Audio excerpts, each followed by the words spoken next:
I'd like to outline the method that I'm going to be using for presenting these Bible lessons, which are very general, are not intended to convey particular teachings or doctrines or opinions, but instead are intended to convey in a way that can be remembered the text itself. So we're going to cover chapter by chapter, as many chapters as we cover.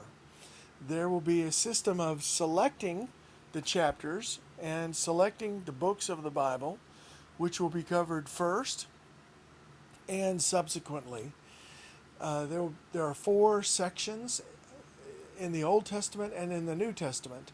In the Old Testament, those four sections could be considered the section of Moses, or the Pentateuch, or the Torah, the first five books. The section of history, which includes the books that subsequently follow on until we get to the poetic books, which include Job, Psalms, Proverbs, among others, and then the prophets. So we'll have these four sections in the Old Testament, which will be Moses, the history, the poetic books, and the prophets. In the New Testament, also four sections: the Gospels, which are the ministry, earthly ministry of Jesus Christ; the Acts, which is the ministry of the apostles in their travels and the things they did; and then the letters or epistles, which is the written ministry remaining of what the apostles sent to the various churches and others, and then the book of Revelation.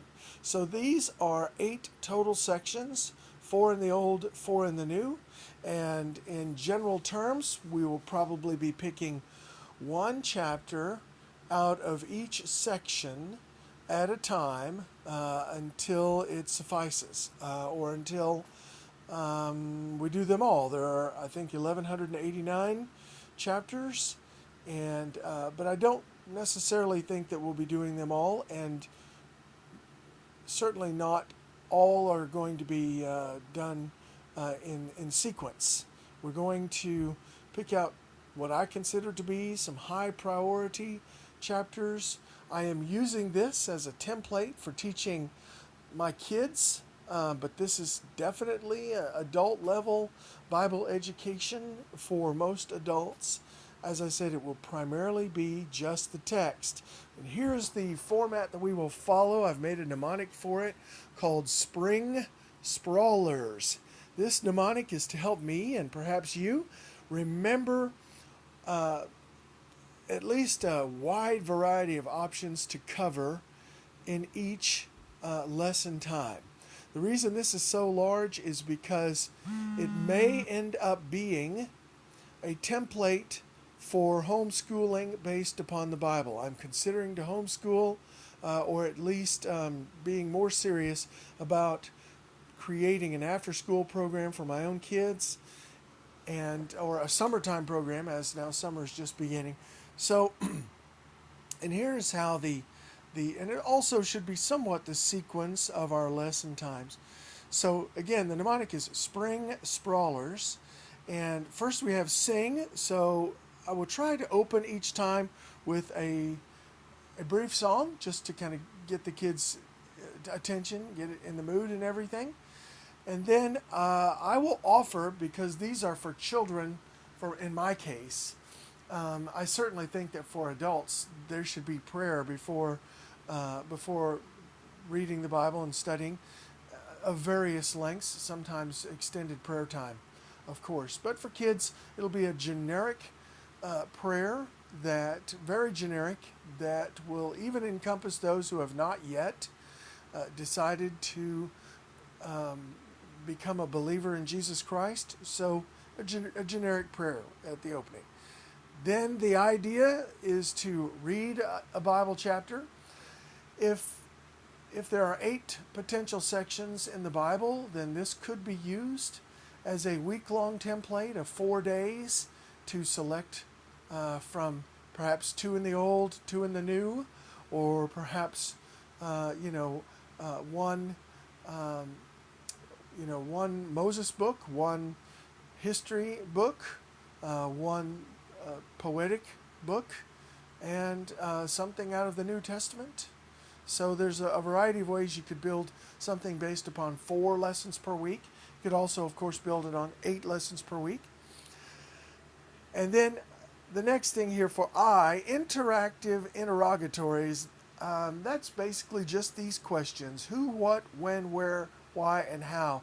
I phrase it as interactive interrogatories because I want to remind myself that this is an interactive time with the kids.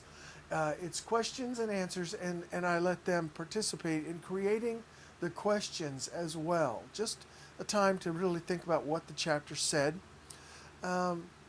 Mnemonics, these are things to memorize. In particular, there's generally always, we're going to pick after reading the chapter. A lot of times we read it together, or we may have the youngest one read it to the oldest, or other patterns, but definitely for practicing our reading. But once we're done with that, we're probably going to pick, and the questions, we're probably going to pick 1, possibly 2 memory verses to actually memorize and spend the time to commit to memory, at least say half of a verse, something that's helpful for the kids, or something that really identifies that chapter in the Bible and is memorable for that chapter and associated with that chapter. And then G, guests or show and tell, even including pets or any kind of guest. One time Jordan found a snail and she wanted to try and keep it in a jar and learn what to feed it. It could be anything that the kids want to introduce or talk about. And this is also to help them learn to speak. I try to reinforce speaking clearly, standing up, projecting, presenting to others. Then the last portion here, we have the Sprawlers. That's to remind me that we generally want to have snacks.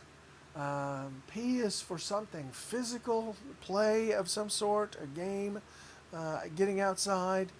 Real world examples. Sometimes when we are playing or doing activities, there are opportunities to express real world examples that were pointed out somewhere in the chapter.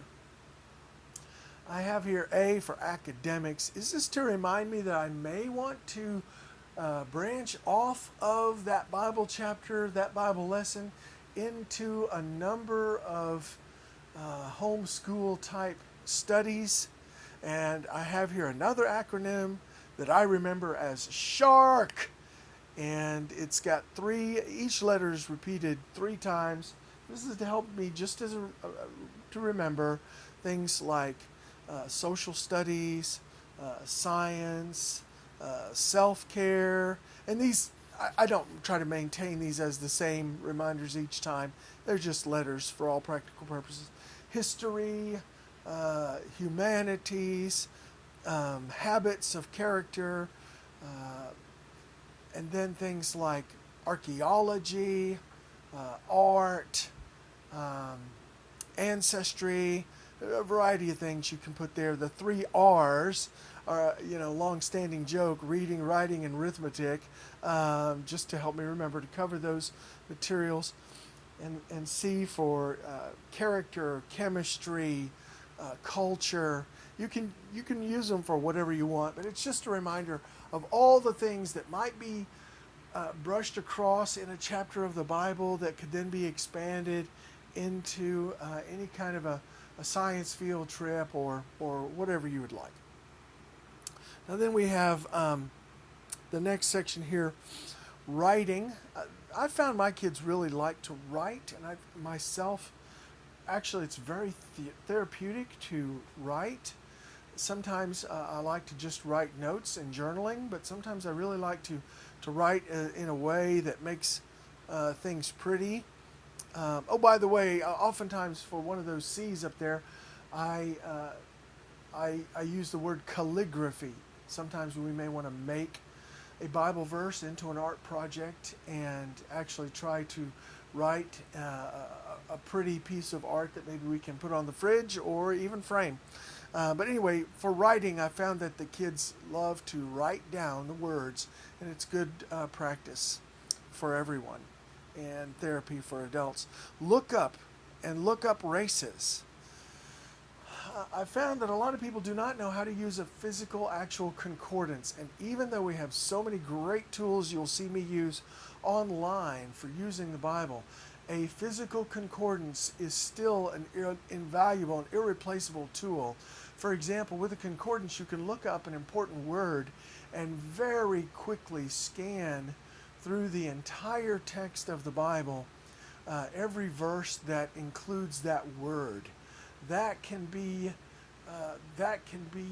by itself, because in a concordance you get a few words, a phrase with each mention of the word.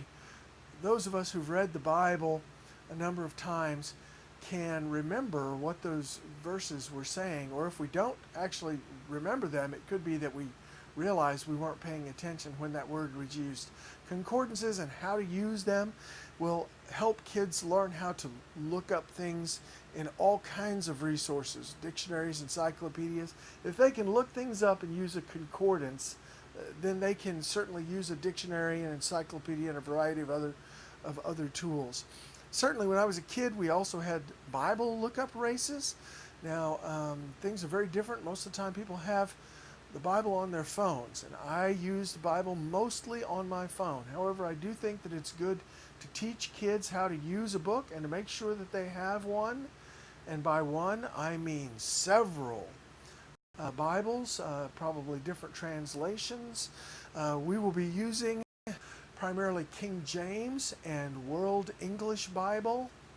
The World English Bible is basically an updated and non-copyrighted version of the American Standard Version, which I felt was just a really good version.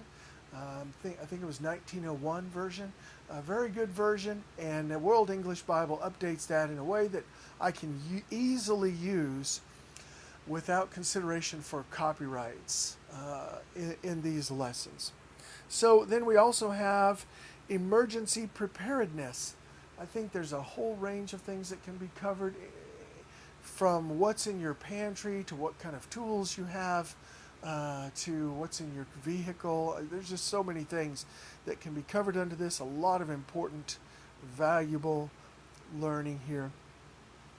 Rewards, obviously we like to give out prizes and do other kinds of rewards.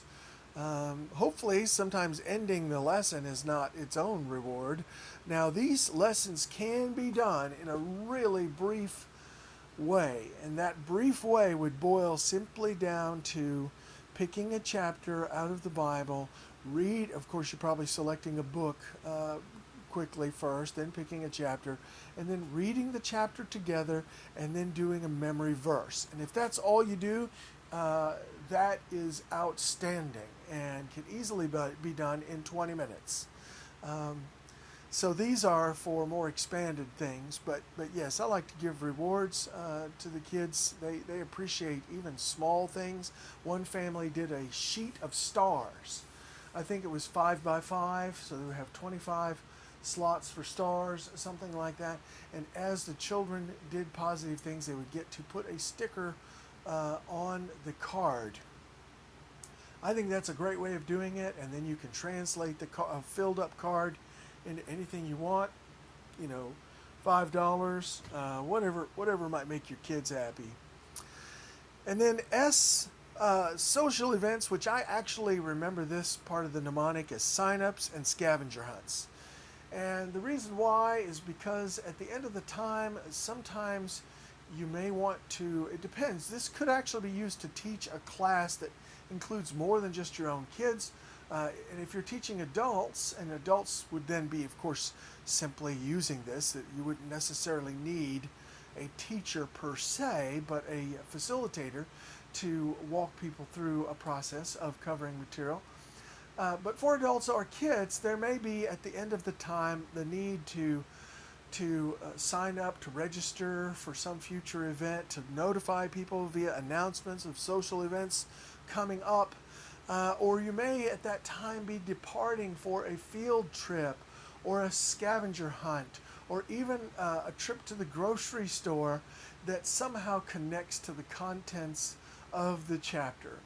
So there's plenty of things that could be done there, but these are all, I just use this to remind me that to let people know to invite their friends and as a way to close the lesson time. So that is a system that I'm going to be trying to use. If you hear me hesitating in the lesson, it could be that I'm still trying to remember my own mnemonic, but that is the way that we're going to cover these lessons. I did record one that was an attempt to follow this outline, and it actually ended up still only being 18 minutes long. Now, when it came to things like the academics, of course, I wasn't trying to teach a science class during the lesson time, but I was simply pointing out portions of the chapter that could be split out into some sort of a homeschool lesson, field trip, outdoor exercise of some kind.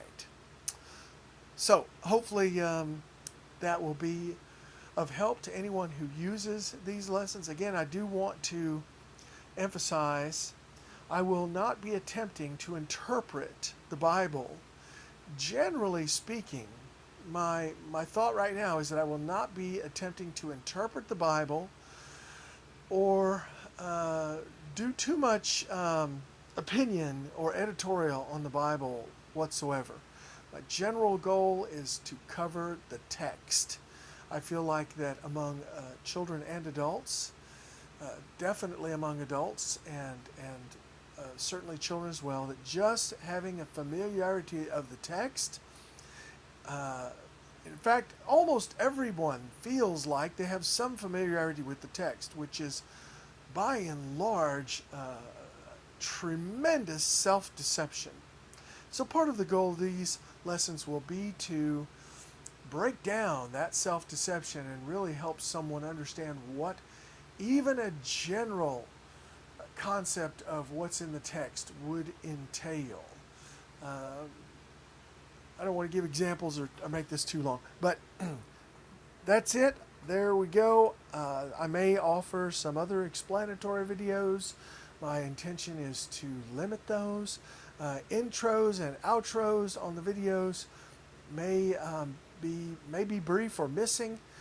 This is a set of kind of working videos for someone who wants to hear the reading of the chapters of the Bible and be assisted with various kinds of mnemonics to cause one to build a scaffolding, a mental scaffolding of the Bible, even eventually and quite quickly, mental scaffolding of the basic outlay of the Bible, and then really be able to understand. We often quote famous verses for comfort or whatever without any concept of what is the context or even when the verses were written.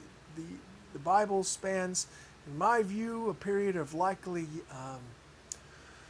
at least 1800 or 1900 years. And of course it does include 40 or so authors. So there is a lot of variety and breadth.